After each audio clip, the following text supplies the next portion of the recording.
Hello दोस्तों, हमारे YouTube channel में आप सभी का स्वागत है। तो आज के इस वीडियो में हम कुछ 3 फंडामेंटली स्ट्रॉन्ग स्टॉक्स के ऊपर डिस्कशन करने वाले हैं, जिनके अंदर आज के दिन हमें काफ़ी बढ़िया सी तेज़ी देखने को मिली है और ये तीनों स्टॉक्स आज के दिन टॉप गेनर्स की लिस्ट में भी रहे हैं।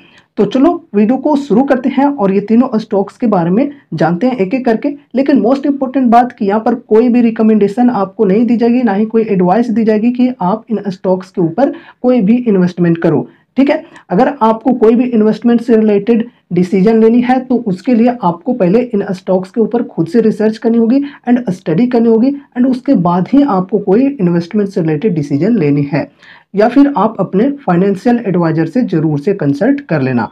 चलो शुरू करते हैं, फर्स्ट स्टॉक के बारे में जानते हैं। तो हमारी जो फर्स्ट स्टॉक है वो है एवेन्यू सुपरमार्ट्स। गाइज ये जो स्टॉक है ये आजकल काफ़ी ज़्यादा चर्चा में रह रही है और इससे पहले वाली वीडियो में भी हमने चर्चा किया था कि यहाँ पर हमें काफ़ी बढ़िया सी तेज़ी देखने को मिल रही है। और उस टाइम जब मैं वीडियो बनाया था तब ओपन मार्केट में बनाया था। ठीक है, अभी चूंकि मार्केट क्लोज हो चुकी है और आज के दिन देखो इसके अंदर हमें काफ़ी बढ़िया सी तेज़ी देखने को मिली है, 4% की अप्रोक्स। ठीक है, तो वो क्यों देखने को मिली है वो भी हमने उस वीडियो में डिस्कशन किया था कि यहाँ पर जो सेल्स की ग्रोथ है डीमार्ट की वो काफ़ी बढ़िया बनी है ईयर ऑन ईयर पे। ठीक है, तो बहुत ही बढ़िया तरीके से सेल्स ग्रोथ हुई है और बाकी जो क्वार्टरली रिजल्ट्स आएंगे तो उस वक्त नेट प्रॉफिट भी हमें पता चलेगा और जैसा यहाँ पर उसमें डेटा रहेगा उसके हिसाब से हमें और भी चेंजेस देखने को मिल सकते हैं इनके स्टॉक प्राइस में, ऊपर या नीचे उस अकॉर्डिंग हम देख सकते हैं। ठीक है, तो अभी की बात करें तो जो 52 वीक हाई थी पहले 4590 के समथिंग,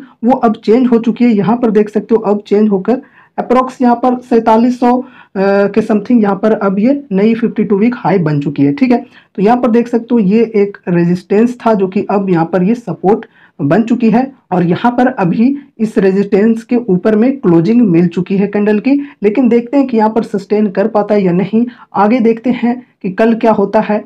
तो यहाँ पर फिर से एक और छोटा सा रेजिस्टेंस हमें देखने को मिलेगा 4786 का एंड उसके बाद अगर ब्रेकआउट करता है और सस्टेन कर जाता है तो फिर यहाँ पर बढ़िया सी तेजी हमें देखने को मिल सकती है। एंड ये जो रेजिस्टेंस है ये ऑल टाइम हाई का रेजिस्टेंस है 5900 का। ठीक है, और इसको अगर ब्रेक करके सस्टेन करेगा तो फिर ऊपर में पूरा खुला आसमान है। ठीक है, अब देखो यहाँ से अगर प्रॉफिट बुकिंग शुरू हो जाती है तो फिर यहाँ पर ये एक स्ट्रॉन्ग सपोर्ट हमें देखने को मिल जाएगा 4150 से लेकर 4000 के लेवल तक। ठीक है, एंड उसके बाद फिर नीचे में अगर बात करें तो नीचे में 3646 का लेवल है। ठीक है, तो अगर यहाँ से बिकवाली शुरू हो जाती है तो फिर यहाँ पर हमें इस लेवल तक देखने को मिल सकता है। ठीक है, तो सारी चीज़ों को हमारा काम है डिस्कस करना ऊपर नीचे दोनों को। ठीक है, अब यहाँ पर हम अगर इनके फंडामेंटल्स की बात करें तो ऑलरेडी हमने काफ़ी सारे वीडियोज में डिस्कस किया हुआ है तो उतने डीपली नहीं जाएंगे। देख सकते हो मार्केट कैप अब बढ़ चुका है, 3 लाख करोड़ का हो चुका है। स्टॉक का पी 124 है, आरओसी 20.1, इंडस्ट्री पी 67 का है, फ्री कैश फ्लो 424 करोड़ और current price 4642 and book value 268, ROE 16%। डेप्ट यहाँ पर 630 करोड़ है तो डेप्ट टू इक्विटी बढ़िया है 0.04 का। देखो 52 वीक हाई जो है वो है 4706 का और 52 वीक लो 3352 का। ठीक है, डिविडेंड कुछ भी नहीं देती है, फेस वैल्यू 10 रुपये का, ईपीएस है 37 रुपये का। ठीक है, 37.4 का।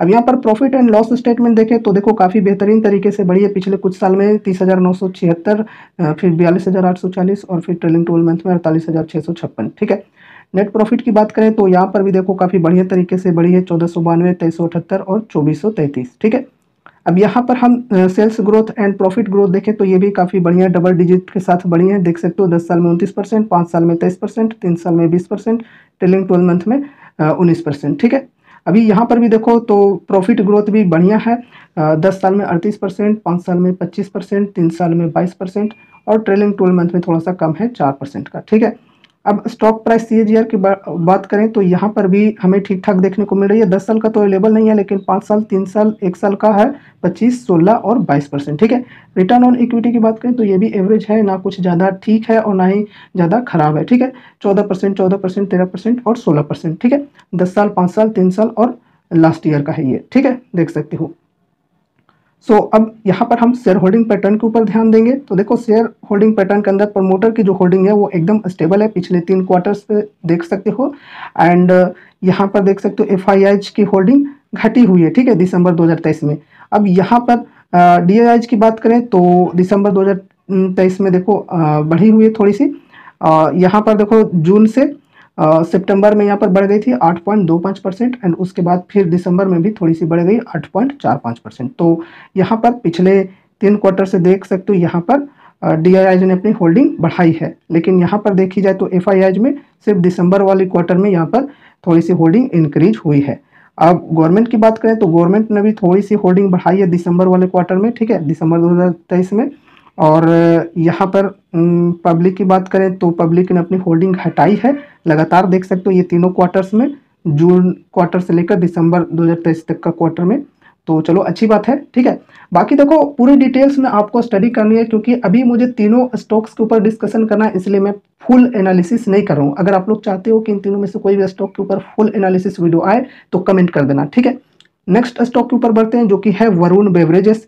ये जो कंपनी है ये किस टाइप की है? FMCG टाइप की कंपनी है। और ये जो कोल्ड ड्रिंक्स आप पीते हो, मिरिंडा और क्या बोलते हैं पेप्सी, फिर मोस्ट पॉपुलर जो आजकल लोग पीते हैं स्टिंग, तो ये सब जो पीते हो ना वो वरुण बेवरेजेस के ही है, ठीक है।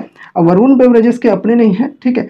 Varun Beverages basically franchisee model पर काम करता है पेप्सिको का, ठीक है। जो पेप्सिको कंपनी है उसी की फ्रेंचाइजी पर वरुण बेवरेजेस काम करती है, ठीक है, जो कि कोल्ड ड्रिंक्स वगैरह बेचती है, सॉफ्ट ड्रिंक्स जो होते हैं कार्बोनेटेड ड्रिंक्स वो बेचती है, ठीक है।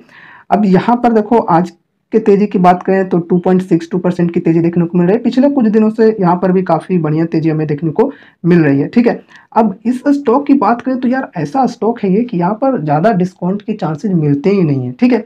अप्रोक्स 12% 15% मैक्सिमम डिस्काउंट मिल जाते हैं, उससे ज़्यादा यहाँ पर देखने को हमें डिस्काउंट नहीं मिलते हैं, ठीक है।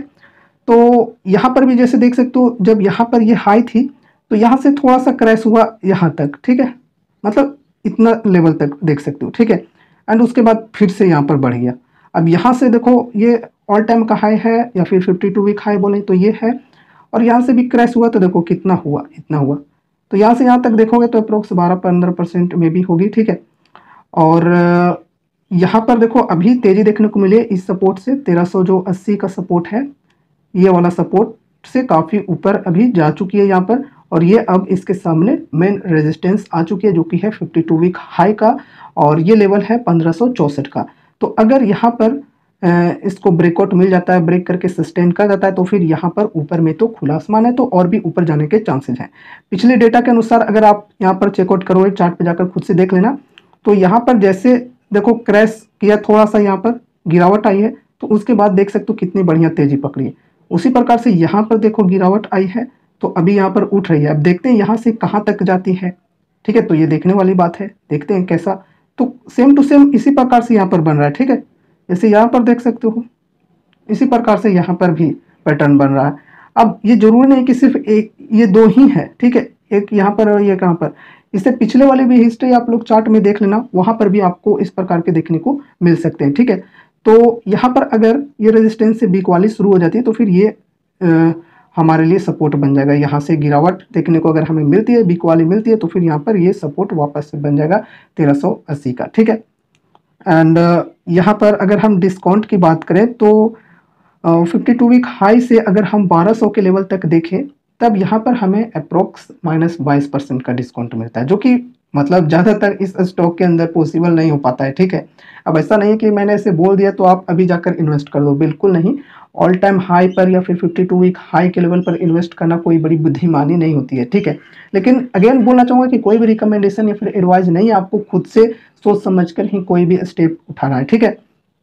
तो अभी की बात करें तो अभी यहाँ पर अगर मैं अपनी बताऊँ तो मेरा होल्डिंग में ये नहीं है, लेकिन अगर मुझे इन्वेस्ट करना होता तो मैं वेट करूँगा। अगर मुझे इन्वेस्ट करना होता तो मैं यहीं पर इन्वेस्ट कर देता, क्योंकि डिस्काउंट मुझे जैसे पता है कि 12-13% ही डिस्काउंट मिलते हैं, ठीक है, उतना कुछ खास नहीं, तो कुछ अमाउंट ज़्यादा वेटेज में नहीं देता, ठीक है।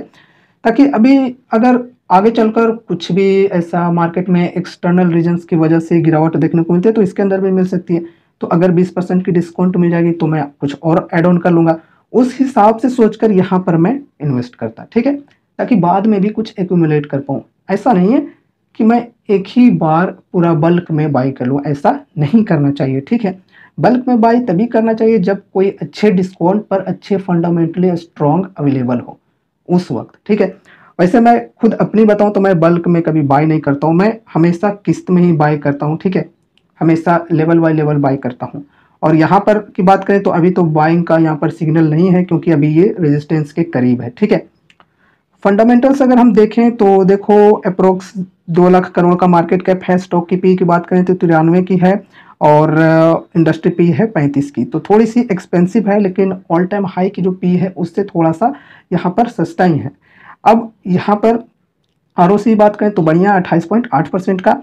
एंड डेप्ट इक्विटी देखें तो 1% से नीचे ही है, तो एवरेज है, ठीक है, कोई खराब नहीं है डेप्ट टू इक्विटी। और 1% से ज़्यादा होती है तब जनरली माना जाता है कि हाँ थोड़ा सा ज़्यादा हो गया है डेप्ट, ठीक है। और डेप्ट की देखें यहाँ पर अमाउंट तो 5,431 करोड़ की है, ठीक है। अब करेंट प्राइस देखो 1516 करोड़, बुक वैल्यू 53.4 रुपये का, आरओई 35.2% का, जो भी एक अच्छा परसेंट माना जाता है। अब हाई और लो की बात करें तो यहाँ पर 1562 का हाई है, 52 वीक हाई, और यहाँ पर 52 वीक लो है 688 का। डिविडेंड यील्ड की बात करें तो 0.17%, फेस वैल्यू 5 रुपये का, और ईपीएस है यहाँ पर 15.8 रुपये का, ठीक है। अब यहाँ पर हम प्रॉफिट एंड लॉस स्टेटमेंट देखें पिछले कुछ सालों की। अगर आपको इससे पहले वाली देखनी है तो आप स्क्रीनर पे जाकर खुद से भी चेकआउट कर सकते हो, देख सकते हो काफ़ी बेहतरीन तरीके से इनके जो सेल्स की रिवेन्यू है वो बढ़े हैं। दिसंबर 2021, दिसंबर 2022, दिसंबर 2023 में 8823 से फिर 13,173 हो गया, फिर 16,043 करोड़, ठीक है, बहुत ही बेहतरीन। एंड उसके बाद नेट प्रॉफिट की बात की जाए तो ये भी देख सकते हो ऑलमोस्ट यहाँ पर डबल हो गया है, 746 करोड़ से 1550 करोड़, और फिर 2102 करोड़। चलो अच्छा है। अब नेक्स्ट यहाँ पर compounded sales growth and profit growth वगैरह देखें तो ये भी काफ़ी बेहतरीन है। 10 साल में 22%, 5 साल में 26%, 3 साल में 35%, ट्रेलिंग 12 मंथ में 22%, ठीक है, अच्छी बात है। कंपाउंडेड प्रॉफिट ग्रोथ की बात करें तो ये भी काफ़ी शानदार है यार। एक लार्ज कैप कंपनी ऊपर से एफएमसीजी टाइप की, अगर आप लोग इसके पीयर्स देखने जाओगे तो मतलब इतना बढ़िया प्रॉफिट ग्रोथ और दूसरे कंपनी में कम ही मिलते हैं, ठीक है। लार्ज कैप की बात करूँ, स्मॉल कैप में देखने जाओगे तो मिल सकते हैं, लेकिन यार यहाँ पर लार्ज कैप एफएमसीजी के कैटेगरी में जाकर देखोगे तो इस प्रकार से प्रॉफिट ग्रोथ काफ़ी कम ही देखने को मिलते हैं। अब यहाँ पर हम कंपाउंडेड प्रॉफिट ग्रोथ की बात करें तो देख सकते हो 10 साल में 49%, 5 साल में 47%, 3 साल में 77%, और ट्रेलिंग 12 मंथ में 38%, जो भी काफ़ी शानदार है, ठीक है। स्टॉक प्राइस सीएजीआर की बात करें तो सीएजीआर भी देखो स्टॉक प्राइस का बढ़िया है। 10 साल का तो अवेलेबल नहीं है, लेकिन 5 साल में 63% के सीएजीआर से स्टॉक का प्राइस बढ़ा है, 3 साल में 90% के सीएजीआर से स्टॉक का प्राइस बढ़ा है, और 1 साल में 103% के सीएजीआर से। रिटर्न ऑन इक्विटी की बात करें तो ये भी काफ़ी लाजवाब है। 10 साल में 23%, 5 साल में 25%, 3 साल में 30%, और लास्ट ईयर में 35%, काफ़ी बेहतरीन है। और अब हम यहाँ पर शेयर होल्डिंग पैटर्न के ऊपर ध्यान देंगे तो यहाँ पर देखो थोड़ा सा प्रोमोटर्स ने यहाँ पर ट्रिम किए हैं। दिसंबर 2023 के क्वार्टर में देख सकते हो, और सितंबर 2023 के क्वार्टर में देखो दोनों इक्वल हैं, मतलब बराबर यहाँ पर स्टेबल है। कट कब किया था? जून, देखो जून 2023 में 63.6% है, तो सितंबर में यहाँ पर 63.09 हो गया, ठीक है। और उसके बाद यहाँ पर दिसंबर वाले क्वार्टर तक यहाँ पर स्टेबल है 63.09% पर, ठीक है। तो ये भी देखो देखा जाए तो काफ़ी बढ़िया है, ठीक है। 50% से ऊपर यहाँ पर प्रमोटर की होल्डिंग है, तो काफ़ी ठीक है। और जो होल्डिंग इन्होंने बेचा थोड़ा बहुत भी, उतना कुछ खास नहीं बेचा है, तो उसे खरीदा किसने ये भी आपको देखना है। तो देखो खरीदा किसने? एफआईआई ने, ठीक है। एंड उसके बाद यहाँ पर डीआईआई ने, ठीक है। और बेचा यहाँ पर प्रमोटर के अलावा और किसने? पब्लिक ने। 6.52% थी, जो कि घटकर हो गई 6.01%। तो इन दोनों ने यहाँ पर बेचा और खरीदा इन दोनों ने, एफआईआई एंड डीआईआई ने, ठीक है। अभी यहाँ पर दिसंबर 2023 की बात करें तो इसमें भी यहाँ पर देखें तो एफआईआई ने बेचा है, ठीक है। और खरीदा किसने? डीआईआई ने एंड पब्लिक ने, ठीक है। तो प्रमोटर होल्डिंग भी देखी जाए तो ठीक ठाक है, एफआईआई की भी एंड प्रमोटर्स की भी, ठीक है। लेकिन एक चीज़ मैं आपको बोलना चाहूँगा कि ये जो कंपनी ये एक साइक्लिकल टाइप से चलती है, ठीक है। जैसे अभी गर्मी की सीज़न आ रही है तो इसमें इनके जो कोल्ड ड्रिंक्स वगैरह हैं वो खूब बिकते हैं, और जब ठंड की सीज़न आ जाएगी तो थोड़ी सी इनकी सेल्स डाउन हो जाती है, ये भी आपको देखना होगा, ठीक है। तो अभी गर्मी की सीज़न आ रही है तो यहाँ पर लोग इन्वेस्ट ज़्यादा करने लगेंगे, ताकि देखो इनकी सेल्स बढ़े तो यहाँ पर उनको भी फ़ायदा मिल पाए, ठीक है। बाकी क्वार्टरली रिजल्ट्स जब आएंगी तो इनके शेयर प्राइस के अंदर और भी आपको उतार चढ़ाव देखने को मिल सकता है। ठीक है, तो चलो अब हम नेक्स्ट स्टॉक की बात करते हैं जो कि है उज्जीवन स्मॉल फाइनेंस बैंक। ये एक एनबीएफसी कंपनी है जो कि स्मॉल बिजनेसेस वगैरह को लोन देती है। ठीक है, और ये स्मॉल कैप कंपनी है जिसकी मार्केट कैप अप्रोक्स 9 से 9.5 हज़ार करोड़ की है। ठीक है, और यहाँ पर आज के दिन तेजी की बात करें तो देख सकते हो 6.26% की तेजी देखने को मिली जो कि काफ़ी बेहतरीन है। ठीक है, अभी देखो यहाँ पर जो सपोर्ट लिया था कुछ टाइम पहले लगभग 44 रुपए के तकरीबन में, तो वहाँ से देख सकते हो काफ़ी बढ़िया तेजी मिली है। जिन लोगों ने यहाँ पर पोजीशन बनाया होगा, फ्रेश बाइंग किया होगा, तो उन्हें अभी तक काफ़ी बढ़िया प्रॉफिट मिल रहे होंगे। हमने कुछ दिन पहले जब डिस्कस किया था तो शायद इस वाले लेवल पर डिस्कस किया था। ठीक है, इस कैंडल पर जब तेजी मिली थी उस टाइम। ठीक है, 48 रुपए के समथिंग वो लेवल थी, मे भी याद नहीं है, कंफर्म नहीं हूँ। वो वीडियो का टाइम हो गया, लगभग 4-5 दिन पहले हमने पोस्ट किया था वो वीडियो। ठीक है, तो देखो आज के दिन की बात करें तो यहाँ पर देखो हमें काफ़ी बढ़िया सी तेज़ी देखने को मिली है और अभी ये लगभग रेजिस्टेंस पर आकर ही क्लोज हुई है। ठीक है, देखो यहाँ पर भी एक रेजिस्टेंस है, हालांकि यहाँ पर एक रेजिस्टेंस हमने बनाया है 54.45 रुपये का, यानी कि 54.5 रुपये का, लेकिन अगर देखने जाए तो यहाँ पर 54.3 पर भी एक रेजिस्टेंस यहाँ पर है। ठीक है, तो यहाँ तक जाकर क्लोज हुई है।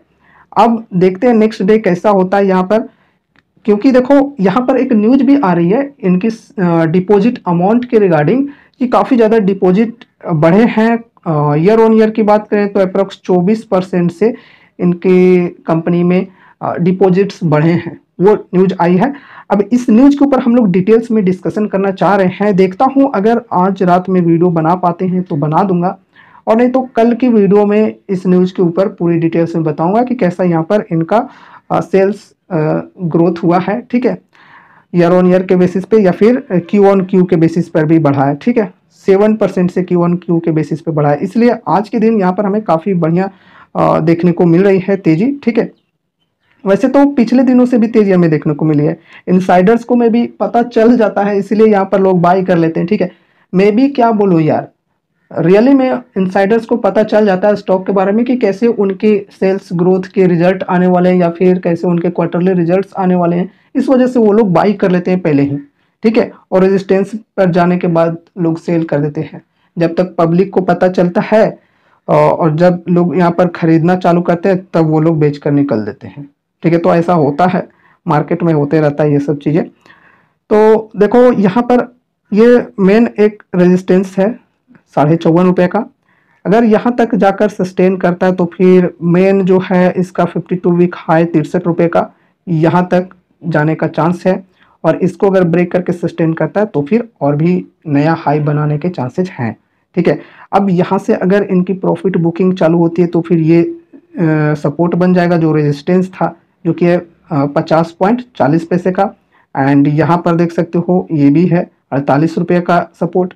तो यहाँ से अगर बिकवाली चालू हो जाती है तो ये सपोर्ट देखने को मिल सकती है। ठीक है, और रेजिस्टेंस तो हमने देख ही लिया। बाकी अगर हम डिस्काउंट की बात करें तो अभी उतनी कुछ खास डिस्काउंट नहीं देखने को हमें मिल रही है इस स्टॉक के अंदर, और यहाँ पर अगर डिस्काउंट की बात करें तो अप्रोक्स -23% की डिस्काउंट मिल रही थी 48 रुपये के लेवल पर।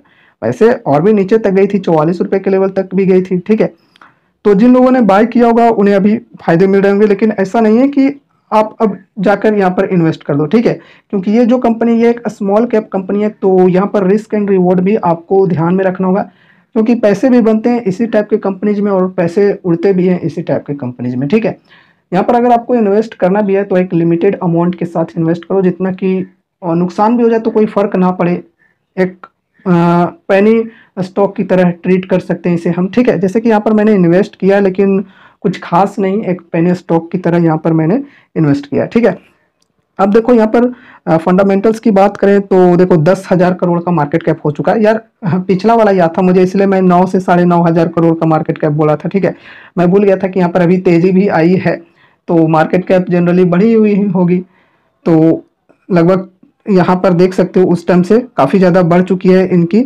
Market cap. 9.5 हज़ार करोड़ हमने जब पिछले टाइम डिस्कस किया था उस टाइम था। ठीक है, लगभग 3-4 दिन हो रहे होंगे मुश्किल से, और उस टाइम 9,500 करोड़ के तकरीबन थी। अभी देख सकते हो 10,500 करोड़ हो चुकी है, क्योंकि तेजी आई है, लोग यहाँ पर इन्वेस्ट कर रहे हैं, मार्केट कैप बढ़ गया है। ठीक है, तो ये एक स्मॉल कैप कंपनी। स्टॉक की पी की बात की जाए तो 8.44 है, इंडस्ट्री पी है 12.7। तो देख सकते हो यहाँ पर ये एक अंडर वैल्यूड स्टॉक माना जा सकता है। आरओसी कम है 10.6% का, डेब्ट टू इक्विटी 7 का है, जो कि थोड़ा सा ज़्यादा है। लेकिन एनबीएफसी या फिर फाइनेंशियल कंपनी जो होते हैं उनमें डेब्ट टू इक्विटी जनरली ज़्यादा होता ही है, क्योंकि इनके बिजनेस पैसे पर चलते हैं और पैसे इनको कर्ज लेने ही पड़ते हैं अपने बिजनेस को ग्रो करने के लिए। ठीक है, कर्ज की बात करें तो देख सकते हो 28,179 करोड़ का है। मार्केट कैप की बात करें तो यार 10,000 10,500 करोड़ का है, उससे डबल या फिर 2.5 गुना बोले तो यहाँ पर इनका कर्ज ही है। तो ऐसे में रिस्क होता है इस टाइप की कंपनीज में, मार्केट कैप से ज़्यादा तो यार ये लोग कर्ज लेकर बैठे होते हैं। लेकिन जो फाइनेंस वाले कंपनीज होते हैं इस प्रकार की, एनबीएफसी की बात करें या फिर जो भी बैंकिंग है, तो उनमें डेब्ट टू इक्विटी थोड़ा सा ज़्यादा होता है जनरली, लेकिन फिर भी ये एक रिस्की ही है।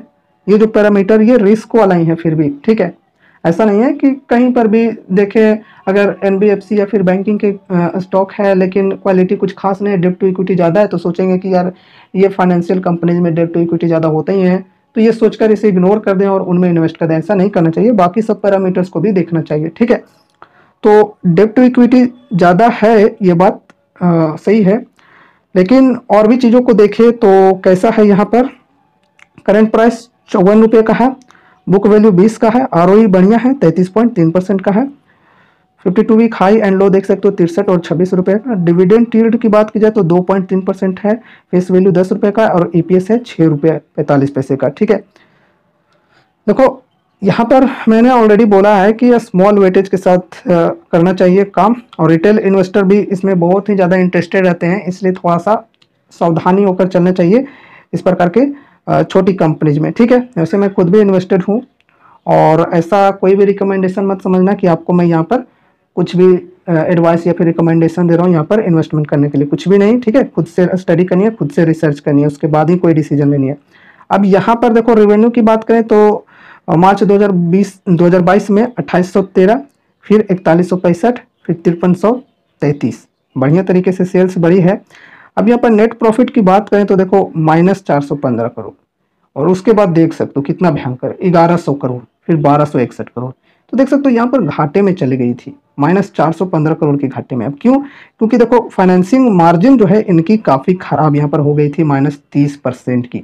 तो ये सब रिस्क बने रहते हैं ये छोटे छोटे कंपनीज के अंदर, लेकिन रिवॉर्ड्स भी देख सकते हो यहाँ पर कितना बेहतरीन तरीके से बना है। ठीक है, स्टॉक प्राइस CAGR में देख सकते हो, स्टॉक का प्राइस कितने CAGR से बढ़ा, 3 साल में 18% और 1 साल में 92%, बहुत ही बढ़िया। ठीक है, रिटर्न ऑन इक्विटी की बात करें तो 10%, 8%, 33%। लास्ट ईयर का देखो 33% है, जो कि पर्सनली मुझे ठीक लगती है। और 10% बात करें, 8% बात करें तो कुछ खास नहीं है, एवरेज ही बोलेंगे रिटर्न ऑन इक्विटी। ठीक है, और compounded sales growth, profit growth की बात करें तो बहुत ही बेहतरीन है, 10 साल में 34%, 5 साल में 23%, 3 साल में 15%, ट्रेलिंग 12 मंथ में 40%।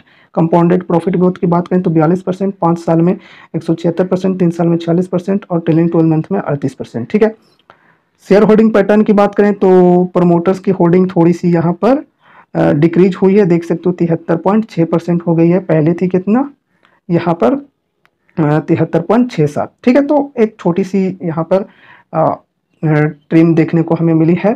बाकी यहाँ पर अगर हम FIIs की बात करें तो 3.9% थी, जो कि यहाँ पर घटी हुई है अभी 3.7%। लेकिन यहाँ पर सितंबर 2023 के क्वार्टर के कंपैरिजन में देखें तो यहाँ पर दिसंबर 2023 के क्वार्टर में बढ़ी है। ठीक है, 3.54% से 3.7% हो चुकी है। ठीक है, और यहाँ पर देखो DIIs ने काफ़ी ज़्यादा यहाँ पर ट्रिम कर दिया है, 7.07% था DI की होल्डिंग, जो कि यहाँ पर घटकर 4.21% हो गई, और फिर यहाँ पर घटकर 3.99% हो गई। तो भाई खरीदा किसने? ज़्यादातर माल ये पब्लिक ने उठाया। ठीक है, देख सकते हो 15.35% थी, जो कि यहाँ पर अभी हो चुकी है 18.72%। देखो 15.35% से बढ़कर 18.59% हो गया, फिर 18.72%। तो काफ़ी ज़्यादा पब्लिक ने होल्डिंग बढ़ाई है। ठीक है, वैसे प्रमोटर्स की होल्डिंग बढ़ी हुई है तो ओवरऑल ठीक ठाक माना जा सकता है, लेकिन ये FIIs एंड DIIs को भी देखना है। ऐसा नहीं है कि एफआईआई डीआईआई सारे बेचते जा रहे हैं और पब्लिक खरीदते जा रहा है, तो ये चीज़ों को भी ध्यान में रखना है। लेकिन एज अ पेनी स्टॉक हम इसे ट्रीट कर रहे हैं, तो ये सब चीज़ों को हमें समझना भी चाहिए। ठीक है, कि अगर यहाँ पर हमें लॉस भी हो जाए तो कुछ फर्क ना पड़े, इस प्रकार से हम अगर इसे ट्रीट करें तो ठीक रहेगा, और लिमिटेड वेटेज के साथ यहाँ पर अगर हम काम करें तो ठीक रहेगा। लेकिन अगेन कोई कॉल नहीं है, कोई टिप, कोई रिकमेंडेशन नहीं है, कोई एडवाइस नहीं है। ठीक है, सो ये रहे आज के कुछ 3 स्टॉक्स जिनके अंदर हमें आज के दिन काफ़ी बेहतरीन तरीके से तेज़ी देखने को मिली है। और उम्मीद है कि आज की ये वीडियो आप सभी को ज़रूर से पसंद आई होगी। तो इस वीडियो को लाइक करके चैनल को सब्सक्राइब कर लेना, और अभी भी कोई क्वेश्चन है, कोई डाउट्स हैं तो कमेंट के माध्यम से आप हमसे पूछ सकते हो। तो मिलते हैं अगले नए वीडियोज़ के साथ, तब तक के लिए बाय बाय।